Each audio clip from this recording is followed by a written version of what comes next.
असफलता एक चुनौती है, इसे स्वीकार करो। क्या कमी रह गई देखो और सुधार करो। जब तक ना सफल हो नींद चैन को त्यागो तुम। संघर्ष का मैदान छोड़कर मत भागो तुम। कुछ किए बिना जय जयकार नहीं होती। कोशिश करने वालों की कभी हार नहीं होती।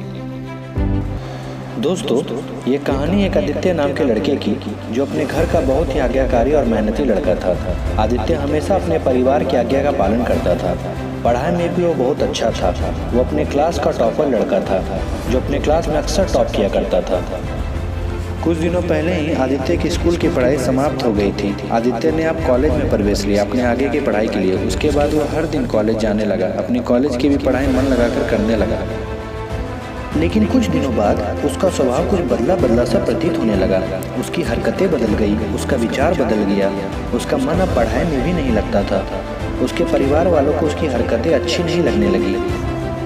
तब उसके परिवार वालों ने जानने की कोशिश की, आदित्य आखिर ऐसा क्यों होता जा रहा है।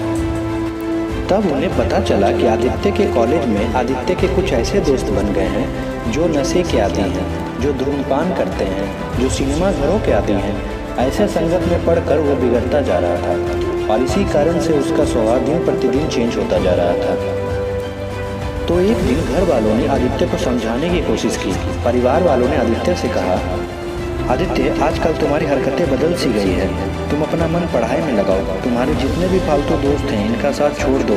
ये तुम्हारे मित्र नहीं, ये तुम्हारे दुश्मन हैं, जो तुम्हें गलत चीज़ों की ओर ढकेल रहे हैं। लेकिन आदित्य को यह बात अच्छी नहीं लगी। आदित्य पलटकर अपने घर वालों को जवाब देता है कि मुझे क्या करना चाहिए और क्या नहीं करना चाहिए आप लोग मुझे समझाने की कोशिश ना करें। मैं इतना समझदार हूँ कि मैं अपना सही गलत सोच सकता हूँ। ये बोलकर वो अपने कमरे में चला जाता है। उसने अपने परिवार वालों की बातों पर जरा सा भी विचार नहीं किया और अपने मन मुताबिक चलता रहा। फिर क्या था, कुछ दिनों बाद परीक्षा नज़दीक आ गई। सभी लोगों ने अपनी परीक्षा की अच्छे से तैयारी की, लेकिन आदित्य ने अपने पढ़ाई पर ज़्यादा ध्यान नहीं दिया। उसने अपनी पढ़ाई पर ज़्यादा मेहनत नहीं किया और उसकी तैयारी एग्ज़ाम के लिए पर्याप्त नहीं थी। एग्ज़ाम शुरू हो गया, सभी ने परीक्षा दी।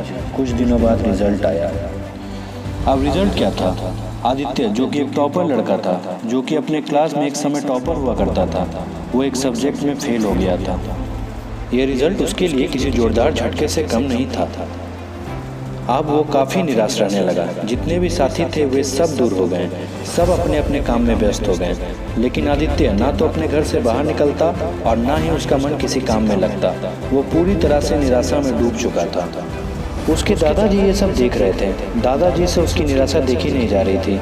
तब दादाजी ने सोचा कि वो अपने पोते की निराशा को दूर करेंगे। ठंड का मौसम था। अगले दिन दादाजी शाम के समय आग ताप रहे थे। कुछ देर बाद आदित्य भी उनके पास आकर बैठ जाता है। आदित्य निराशा में डूबा एकदम शांत बैठा हुआ था। दादाजी से उसकी निराशा नहीं देखी जा रही थी। तब दादाजी ने उस आग से जलता हुआ कोयले का एक टुकड़ा निकाला और उस कोयले के टुकड़े को मिट्टी पर फेंक दिया। धीरे धीरे कोयले के टुकड़े से आग खत्म हुई और कोयला ठंडा पड़ गया और बुझ गया। इतने में आदित्य बोला, दादाजी आपने उस कोयले के टुकड़े को क्यों निकाल दिया? अगर आपने इसे बाहर नहीं निकाला होता तो थोड़ी देर और आग जलती और हम आग की तपन ले रहे होते। दादाजी ने कहा, मैंने जो इस कोयले के टुकड़े को बाहर निकाल दिया, इससे इस कोयले के टुकड़े की काबिलियत समाप्त नहीं हुई है। बस ये थोड़े समय के लिए बुझ गया है। अगर तुम कहते हो तो लो, मैं इसे फिर से आग में डाल देता हूँ। ये कहकर उन्होंने उस कोयले के टुकड़े को फिर से आग में डाल दिया और कोयला आग में जाते धधक उठा और फिर से गर्मी प्रदान करने लगा। तब दादाजी ने आदित्य से पूछा, तुम्हें कुछ समझ आया? आदित्य ने कहा, उसे कुछ समझ नहीं आया। तब दादाजी ने कहा, तुम्हारी जिंदगी भी इस कोयले की जैसी है। जिस प्रकार ये कोयला इतनी ज़्यादा गर्मी प्रदान कर रहा था और अचानक मैंने इसे निकाल दिया और ये ठंडा हो गया। इसी प्रकार तुम भी अपनी पढ़ाई में बहुत अच्छे थे और तुम पढ़ाई में अब भी अच्छे हो सकते हो। बस कुछ समय के लिए तुम्हारे अंदर वो ठंडक आ गई है। इससे तुम्हारी काबिलियत समाप्त नहीं हुई है। तुम फिर से अपने पढ़ाई में अच्छे हो सकते हो। तुम गलत संगत के वजह से इस तरह के हो गए हो। तुम्हारा स्वभाव परिवर्तन हो गया है। तुम पढ़ाई में कमजोर हो गए हो, लेकिन तुम अपनी पढ़ाई से एक बार फिर से सही साबित हो सकते हो। और अब आदित्य दादाजी की बात अच्छी तरह से समझ गया था और उसने सोचा कि बिल्कुल वो फिर से अच्छी तरह से पढ़कर खुद को आगे ला सकता है। और फिर उसने अपने दादाजी से वादा किया कि वो बहुत अच्छे से पढ़ाई करेगा और सबसे आगे आके दिखाएगा। दोस्तों, इस छोटी सी कहानी से हमें ज़िंदगी में बहुत बड़ी सीख मिलती है। हम हमारे ज़िंदगी में कई बार गिरते हैं और कई बार उठते हैं, लेकिन बहुत से लोग ऐसे होते हैं जो गिरने के बाद निराशा में डूब जाते हैं। लेकिन दोस्तों, हमें इस निराशा से उभर कर आगे बढ़ना चाहिए और खुद को बेहतर बनाने की कोशिश करनी चाहिए। यही हमारे जीवन का लक्ष्य होना चाहिए। दोस्तों, अगर आपको ये वीडियो अच्छी लगी हो तो प्लीज़ इस वीडियो को लाइक करें, शेयर करें और हमारे चैनल को सब्सक्राइब करें। साथ ही दिए गए बेल आइकन को दबाएं ताकि और भी ढेर सारी मोटिवेशनल वीडियो की नोटिफिकेशन आप तक पहुंचती रहे। धन्यवाद।